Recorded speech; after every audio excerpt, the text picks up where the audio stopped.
Assalamualaikum semua. Okey, semua sihat? Okey, hari ini Teacher Aisyah akan ajar tentang topik apa? Kita belajar tajuk 12 iaitu topik teknologi. Okey, topik teknologi adalah satu topik yang sangat related ataupun sangat dekat dengan manusia. Sebab apa? Hidupan manusia sekarang bergantung kepada ciptaan teknologi. Okay, kita tidak lagi menggunakan peralatan ataupun alat-alat tradisional. Yang mana teknologi adalah satu alat ataupun peralatan yang memudahkan kerja kita. Okey, selain daripada teknologi adalah satu alat yang memudahkan kita, okey, teacher nak bagi analogi kat sini kalau siapa-siapa yang tak faham dengan topik teknologi yang teacher nak terangkan. Okey, let's say pada zaman dahulu kita basuh kain dekat tepi sungai. Kita basuh kain penat. Bukan kita lah kan, nenek moyang kita. Kita basuh kain dekat tepi sungai. Okey, so hari ini adakah kita still basuh kain dekat tepi sungai? Tak kan? Sungai pun jauh. Kita kena drive sampai sungai. Okey, so hari ini kita dah ada teknologi mesin basuh. Yang mana kita just hidupkan switch, kita masukkan kain, kita masukkan sabun, air, nanti dia akan berpusing sendiri. So lepas berapa minit kita dah boleh siap ambil kain dan jemur. Okey, so itu adalah satu teknologi, satu contoh teknologi. Okey, dalam topik teknologi juga kita belajar tentang kestabilan.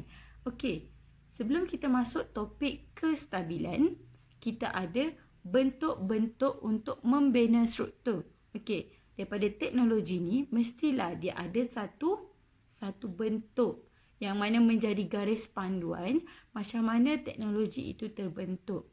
Okey, so untuk bentuk-bentuk membina struktur kita ada bentuk hemisfera. Okey, hemisfera adalah bentuk separuh bulat tau. Okey, kat mana kita gunakan hemisfera ni? Pertama, kita gunakan untuk bumbung. Ataupun yang kedua, kita gunakan untuk kubah masjid. Okey, yang bentuk hemisfera. Okey, bentuk yang kedua adalah cuboid. Cuboid bentuk macam cube tapi dia panjang sikit. Okey, kemudian kita ada bentuk silinder. Okey, bentuk silinder tu macam mana? Kalau dalam makmal sains kita ada silinder penyukat. Okey, yang tu bentuk silinder. Okey, ataupun dalam bahasa pasar je kita panggil rod. Okey, bentuk rod. Okey, selain daripada bentuk silinder kita juga ada piramid. Piramid ni sampaikan dijadikan satu keagungan dekat mana? Dekat Egypt ada piramid yang selalu dikaitkan dengan Firaun. Kalau tengok cerita The Mummy, ada piramid. So piramid ni asalnya adalah bentuk yang 3 segi, tetapi disebabkan dia dalam bentuk 3 dimensional, okey, dia ada segi sana sini, dia ada bawah, dia ada tapak semua. So kita panggil dia as piramid. Okey, selain daripada itu kita ada sfera. Kalau tadi kita ada hemisfera, separuh bulat, sekarang kita ada sfera. Sfera ni apa? Sfera ni dia sama macam bulatan tapi dia ada ruang di dalam dia. Bila ada ruang, dia automatik jadi 3D. Kalau tak ada ruang, dia bulat saja, kita panggil dia as 2D, 2 dimension ataupun 2 dimensi. Selain itu kita ada kubus. Okey, kubus bentuk 4 segi tapi dia ada sisi. Okey, kat mana kita boleh jumpa dia? Dekat cube ice. Okey, tahu cube ice? Kenapa kita panggil dia cube? Sebab dia berasal daripada bentuk kubus. Selain daripada tu, kita ada bentuk cone. Siapa yang suka makan ice cream, so mesti kenal cone tu bentuk macam mana. Okey. So bentuk cone ni boleh juga pakai untuk bumbung, cone ice cream ataupun menara. Okey, kat mana-mana boleh pakai. Selepas daripada itu, kita akan masuk topik kestabilan. Okay, kita still berada pada bab teknologi, tapi dekat bawah bab-bab teknologi kita ada unit-unit subtopik dia lagi. Okay, so untuk kestabilan, kenapa kita perlukan kestabilan dalam sesuatu objek? Okay, teacher bagi contoh. Nampak dekat tepi ni ada apa? Pasu. Pasu bunga ke, pasu rumput ke, bolehlah nak panggil apa kan? Okey, cuba tengok dia punya bentuk ataupun dia punya shape. Okey, dia cipta atas besar, bawah kecil. Nampak? Adakah ia betul-betul stable ataupun adakah ia betul-betul stabil? Kenapa dia boleh stabil walaupun dekat bawah dia kecil? Sebab apa? Tengok dia punya material. Yang tu tengok material pula. Maksudnya tengok dari jenis bahan apa. Okey, tapi dari segi kerusi, contoh kerusi yang tapak dia besar macam ni dengan kerusi tapak dia lurus, yang mana lagi stable? Cuba fikir. Tapak yang terbuka ataupun tapak yang biasa, lurus. Okey, kita nak go through nota sama-sama and kita nak find out apa jawapan daripada soalan teacher. Okey guys, inilah nota yang teacher cakap sebentar tadi. Yang mana kita belajar tentang topik teknologi, tapi dekat bawah topik teknologi kita ada bentuk-bentuk untuk membina struktur. Okey, ini adalah bentuk hemisfera yang teacher terangkan. Yang ini pula adalah cuboid, silinder, piramid, sfera, kubus dan juga coin. Okey, semua objek ataupun semua bentuk-bentuk tersebut mudah didapati di sekeliling kita sebab digunakan untuk membina struktur ataupun membina peralatan yang menjadikan sebuah teknologi. Okey, so kita pergi nota yang ini. Faktor kestabilan. Objek yang stabil ialah objek yang tidak mudah tumbang apabila disentuh atau ditolak. Okey, apa faktor-faktor kestabilan? Kita ada 2. Pertama, ketinggian. Faktor yang kedua, luas tapak. Okey, kita ada 2 kerusi di sini yang mana P pendek, Q tinggi. Okey. Pemerhatian di sini, bangku Q jatuh manakala bangku P tidak jatuh. Inference sebab kerana bangku Q lebih tinggi berbanding bangku P. Kesimpulan, objek yang tinggi adalah kurang stabil berbanding objek yang rendah. Okey, so nampak kat sini satu faktor dah selesai. Kita pergi faktor yang kedua. Luas tapak. Okey, ni yang teacher tanya tadi. Kalau kita ada kerusi, satu tapak macam X terbuka, lagi satu tapak Y straight ataupun lurus. Kita baca pemerhatian. Bangku Y jatuh manakala bangku X tidak jatuh. Inference ataupun sebab kerana bangku X tapaknya lebih besar berbanding tapak bangku Y.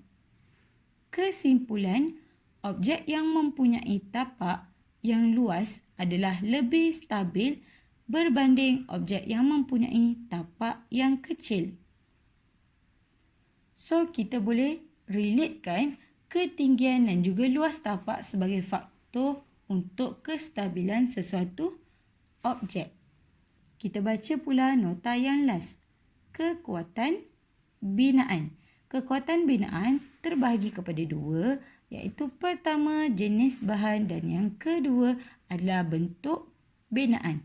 Jenis binaan kita ada dekat sini konkrit, besi, plastik dan juga kayu. Yang mana di antara keempat-empat ini ada jenis-jenis yang tersendiri. Okey, kalau dulu orang buat rumah menggunakan kayu, tapi sekarang orang buat rumah menggunakan besi, konkrit.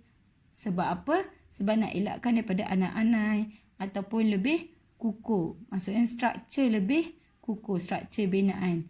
Okey, so ada banyak-banyak faktor dan juga kelebihan setiap jenis-jenis bahan yang tersenarai. Okey, kita pergi pula kepada bentuk binaan. Kita ada bentuk yang pertama, bentuk kurang stabil. Bentuk yang kedua, bentuk lebih stabil. Yang ni kita boleh tengok dekat TT ataupun jambatan. Yang mana ianya memerlukan bentuk binaan ataupun arkitek. Dia memerlukan perincian, calculation, kira-kira yang mana lagi stabil. Yang ni ataupun yang ni. Okey. So, dekat sini, topik teknologi ni sebenarnya sangatlah luas. Okey. So, mari kita buat latihan. Let's go. Okey, so sama-sama kita nak buat latihan tentang topik teknologi yang teacher dah explain. Okey, dekat dalam modul ni kita ada jawab semua soalan. Tiap-tiap soalan diikuti oleh 4 pilihan A, B, C dan D. Bagi setiap soalan pilih satu jawapan sahaja. Okey, so kita nak buat kertas satu dahulu, soalan objektif. Okey, yang mana dalam soalan ni untuk nombor 1 kita bawa topik struktur yang kuat dan stabil. Maklumat di bawah adalah mengenai kekuatan dan kestabilan 4 binaan P, Q, R dan S. P paling stabil, Q paling tidak stabil, R kurang stabil daripada P, S lebih stabil daripada R. Okey, so kita kena tengok dekat jawapan binaan tersebut yang mana first kali kita kena cari paling stabil. Okey, so dekat P kita tengok kita ada P macam ni, C dan D. Okey, mula-mula kita pangkahkan jawapan yang tidak stabil. Yang ni kita pangkah, kemudian kita pangkah yang ni juga. Sebab apa? Yang ni nampak hemisfera dia di bawah. Dan yang ni dia ada satu cube dekat bawah cuboid. So, tapak dia kecil. Okey, yang ni betul, yang ni betul. Okey, kita pindah kepada Q. Jawapan Q dekat sini paling tidak stabil. Okey, maksudnya kita tinggal jawapan A dan D sahaja.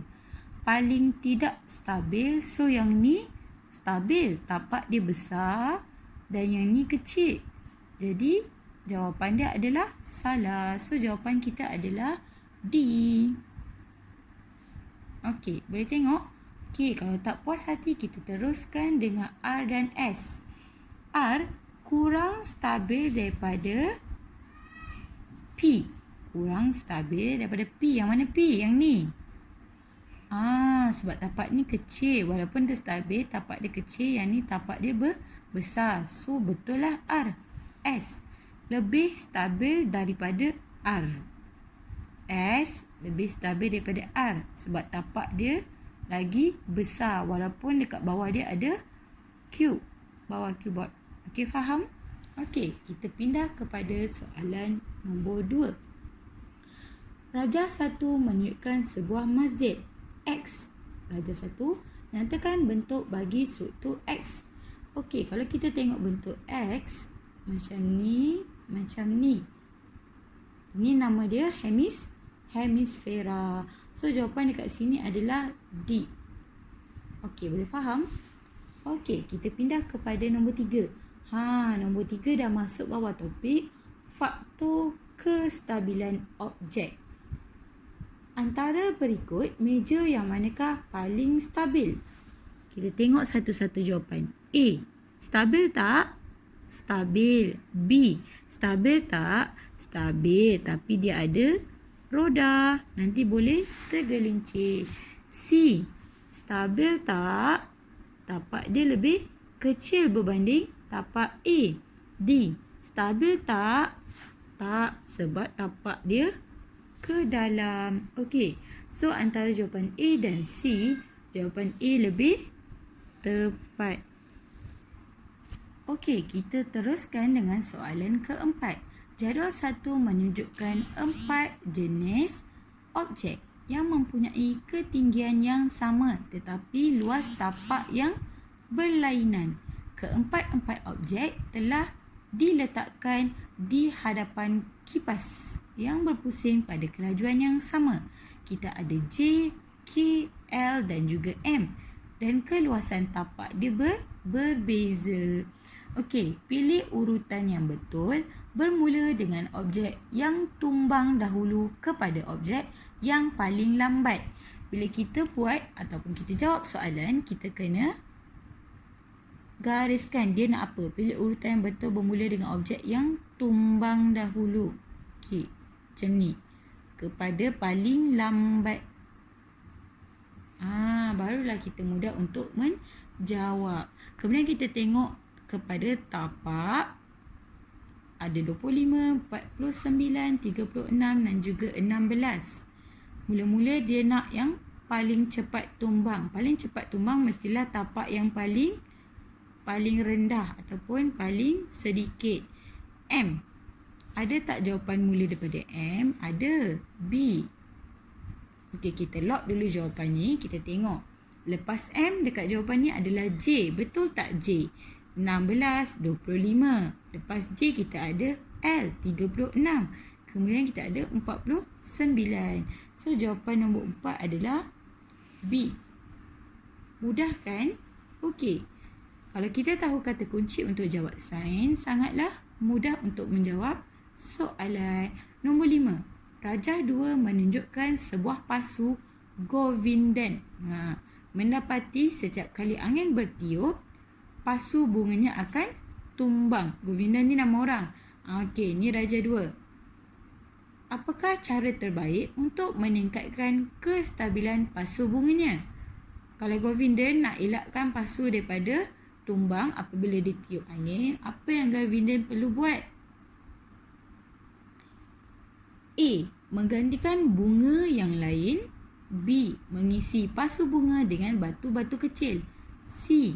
Letakkan bunga di tempat tinggi. D. Menambah ketinggian pasu bunga. Okey, pasu ni dah tinggi dah. Dia nak tambah lagi tinggi. Sesuai tak? Tak sesuai. Letakkan bunga di tempat tinggi. Lagilah jatuh kalau kita letak dia dekat atas almari atau atas rak yang tinggi. So, C salah. A dan B. Kalau kita gantikan bunga ni dengan bunga yang lain, awak rasa akan tumbang juga ke tak? Still akan tumbang. Jadi kita kena beratkan dengan batu-batu kecil. Maksudnya dekat dalam pasu kita letakkan batu supaya pasu tersebut berat. So jawapan dia adalah B. Okey, untuk nombor 6, Rajah 3 menunjukkan kereta lumba. Nampak? F1. Siapa selalu tengok F1 dekat dalam TV tu? Okey. So, apakah soalan dia? Apakah yang menyebabkan kereta lumba tersebut stabil? A.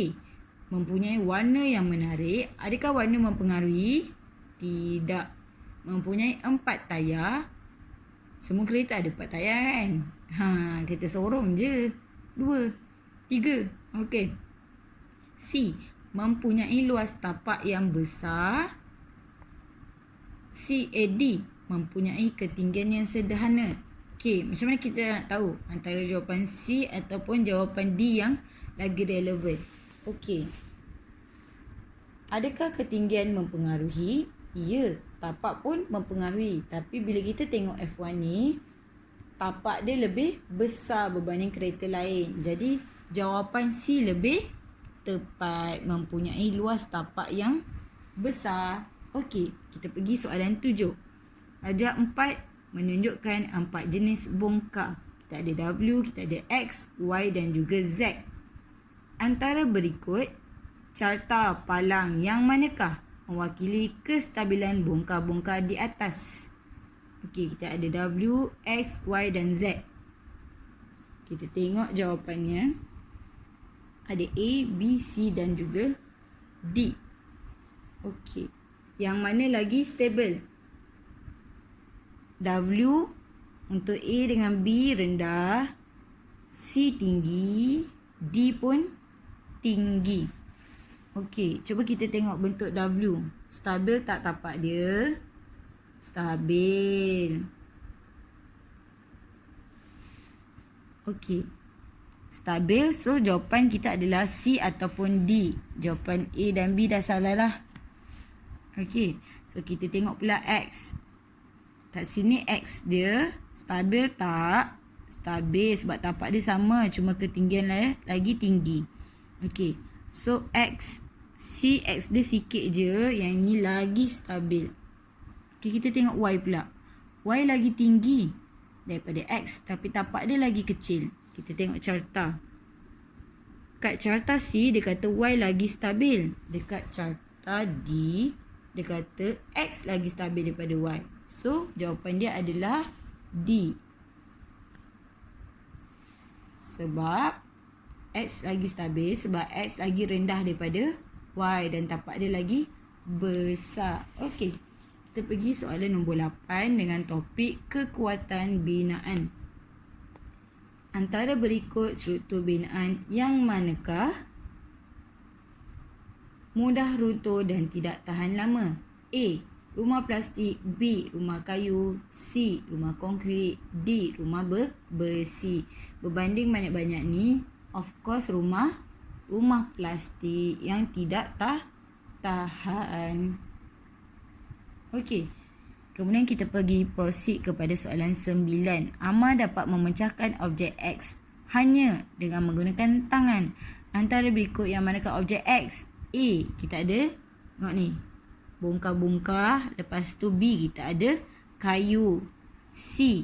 Kita ada baldi yang diperbuat daripada plastik. D. Ranting kayu. Kalau tengok daripada struktur binaan, ranting kayu lagi nipis dan lagi mudah dipatahkan. So jawapan dia adalah D. Okey, untuk 10. Binaan yang kuat dan stabil. Okey, macam tadi dalam nota kita ada titi ataupun jambatan. Raja 5 menunjukkan satu jambatan di sebuah kampung. Apakah yang akan berlaku kepada jambatan tersebut setelah 10 tahun? A. Jambatan semakin kukuh. B. Jambatan semakin lebar. C. Jambatan semakin tinggi. D. Jambatan semakin reput. So jawapan dia adalah D. Mestilah jambatan reput sebab dah 10 tahun. Okay, boleh faham? Okay, next. Kita ada amalan menggunakan bahan lestari. Okay, kalau tak faham bahan lestari ni apa? Bahan yang tidak mencemarkan alam sekitar ataupun bahan hijau. Okey, 11. Johan perlu ke pasar raya untuk membeli barang dapur.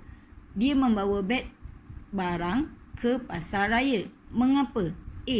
Memudahkan untuk membawa barang. B. Mengurangkan penggunaan beg plastik. C. Mengurangkan pembelian barang. D. Melancarkan proses pembelian. Okey, kita kena tolak jawapan yang tidak ada kaitan. D. Melancarkan proses pembelian. Kalau kita bawa pun still lancar, kalau kita tak bawa pun still lancar, tak ada kaitan. C. Mengurangkan pembelian.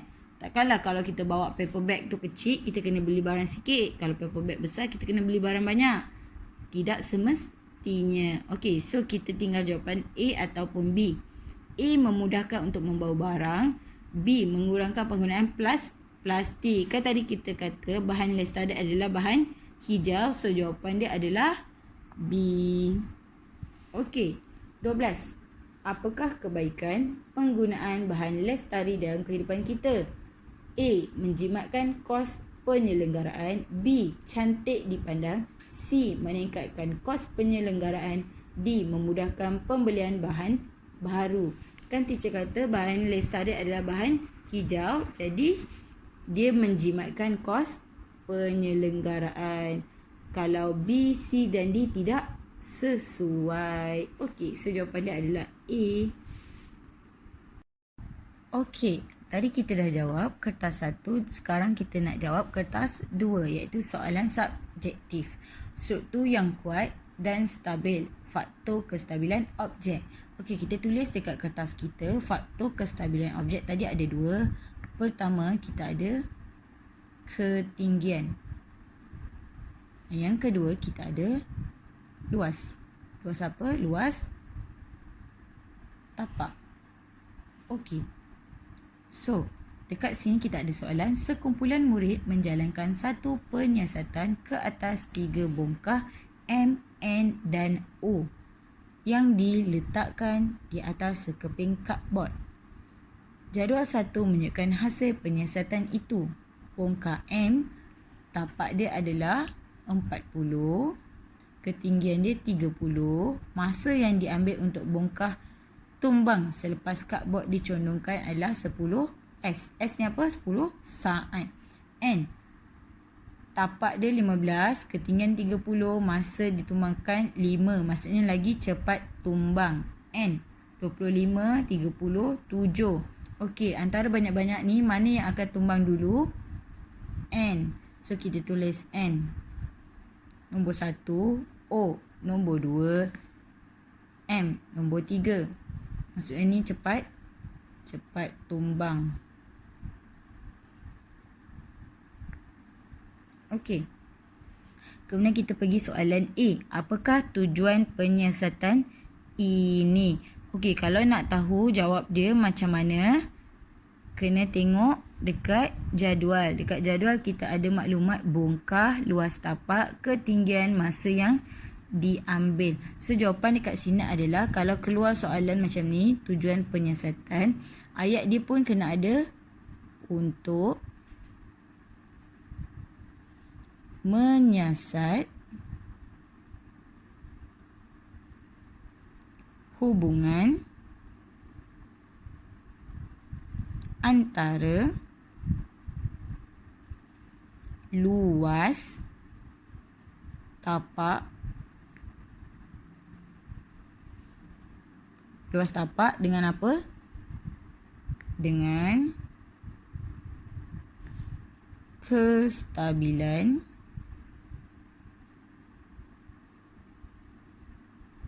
bongkah. Okey. Sebab ni bawah topik kestabilan. So, kita nak tahu kalau luas tapak ni dibagi sekian-sekian. So, berapa kestabilan ataupun macam mana kita nak ukur kestabilan. Kenapa kita tidak jawab ketinggian? Sebab cuba tengok. M 30, N 30, O pun 30. Okey. So, kita cari jawapan yang berbeza dekat dalam jadual. Macam tu untuk jawab soalan tujuan penyiasatan. Okey, B. B kita ada satu penyiasatan lain dijalankan ke atas struktur P.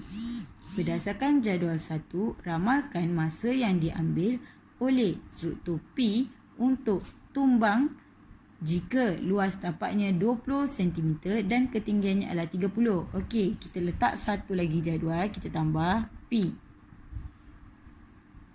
Okey. Dia cakap P 20 cm. Kita letak kat sini, luas dia 20 cm.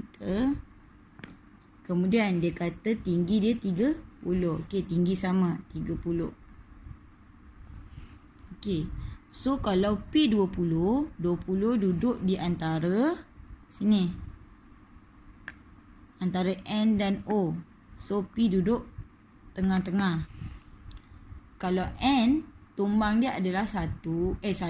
Tumbang dia adalah 5 saat. O, tumbang dia adalah 7 saat. So, P kalau tengah-tengah, tumbang dia adalah 6 saat.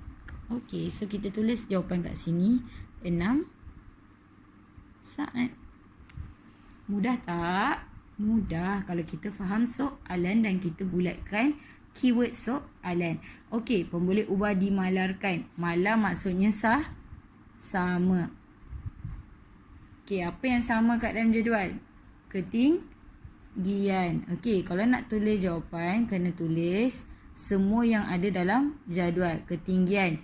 Dia punya unit berapa? Sentimeter. Okey, jawapan perlulah ditulis seperti ini. Okey, dimanipulasi maksudnya yang berbeza. Okey, apa yang berbeza kat dalam jadual? Luas tapak. So, kita tulis luas tapak. Unit dia berapa? Sentimeter square. Sentimeter padu. Okey. Boleh ubah bergerak balas. Bergerak balas apa yang kita nak ukur, apa yang kita nak tengok. So, ini adalah bergerak balas. Okey, so kita salin balik jawapan. Masa yang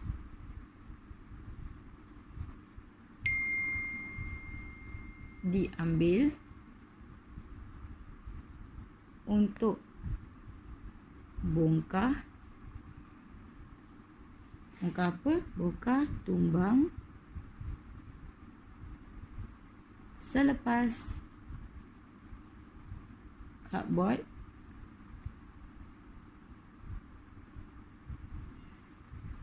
dicondongkan. Jangan lupa teacher kata apa? Tulis unit. Unit dia S. Saat. Okey. So, kalau nak tengok ataupun nak jawab soalan pun boleh ubah dekat dalam jadual. Kita kena tengok apa yang berbeza, apa yang sama. So, kita boleh awal-awal kita tulis. Okey. Ketinggian dia sama. So, kita boleh tulis dimalarkan. Di sini awal-awal. Malar. Kita boleh tulis kat sini manipulasi. Yang ni kita tulis bergerak balas. Kalau nak elakkan kita lupa ataupun sebelum kita jawab soalan, kita boleh tulis macam ni dekat tepi jadual. Okey, kita jawab soalan last untuk topik struktur yang kuat dan stabil. Apakah yang boleh dikatakan tentang kestabilan dengan bongkar dalam jadual 1? So, jawapan macam ni kita boleh tulis semakin. Semakin apa? Semakin. Okey. So, semakin apa kat sini kita nak tulis semakin besar luas tapak. Kita ambil yang dimanipulasi. Semakin besar luas tapak bongkar semakin stabil. Bongkar itu. Sebab dia kata macam mana nak relate ataupun nak kaitkan dengan kestabilan bongkar.